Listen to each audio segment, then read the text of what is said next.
राधे राधे। आज की चर्चा का विषय है ब्रह्म, जीव और माया। एक ऐसा विषय जिसे समझ लेने के बाद इंसान जीवन को केवल बाहर से नहीं, अंदर से भी समझने लगता है। हम कौन हैं, भगवान कौन है और यह संसार आखिर क्या है। सनातन धर्म के अनेक ग्रंथों जैसे भगवद गीता, श्रीमद् भागवत और वेदांत दर्शन में इन तीन तत्वों का बार बार वर्णन मिलता है। ब्रह्म, जीव और माया। कहा जाता है कि हर इंसान जीवन में कुछ न कुछ खोज रहा है। कोई पैसा, कोई प्रेम, कोई सम्मान, कोई शांति। लेकिन अगर गहराई से देखा जाए तो हर व्यक्ति केवल दो चीज चाहता है, सुख की प्राप्ति और दुख से मुक्ति। लेकिन प्रश्न यह है, अगर संसार में इतना सुख है तो फिर मनुष्य भीतर से बेचैन क्यों है। संतों ने इसका कारण बताया, अज्ञान। अज्ञान यानी अपने वास्तविक स्वरूप को भूल जाना। हम स्वयं को केवल शरीर मान बैठे हैं। मैं ये शरीर हूं, ये मेरा है, ये मेरी पहचान है।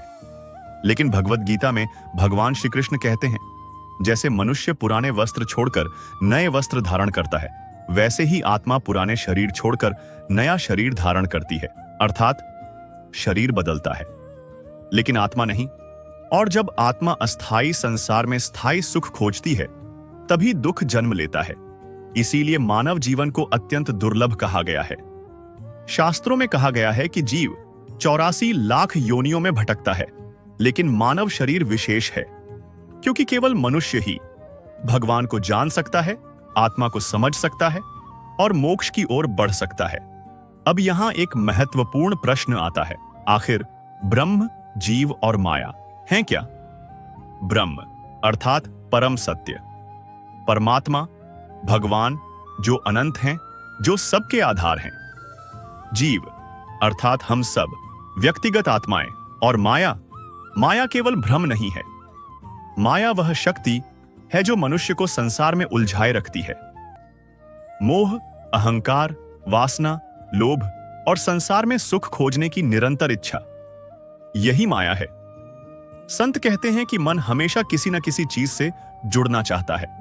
यदि मन संसार से जुड़ता है तो बंधन बढ़ता है, और यदि वही मन भगवान से जुड़ जाए तो वही भक्ति बन जाती है। श्रीमद् भागवत में जड़ भरत की कथा आती है। वे महान तपस्वी थे, लेकिन एक हिरण के बच्चे के प्रति उनका मोह बढ़ गया। धीरे धीरे उनका मन भगवान से हटकर उसी हिरण में लग गया। और यही कथा हमें समझाती है कि मन जिस दिशा में पूरी तरह डूब जाता है, जीवन भी वैसा ही बनने लगता है। आज इंसान के पास सब कुछ है, मोबाइल, मनोरंजन, सुविधाएं, लेकिन फिर भी मन शांत नहीं है, क्योंकि आत्मा को संसार नहीं, भगवान का प्रेम चाहिए। भक्ति का अर्थ संसार छोड़ना नहीं है। भक्ति का अर्थ है संसार में रहते हुए भी मन को भगवान से जोड़ लेना।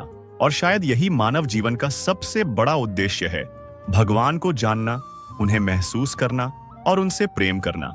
राधे राधे।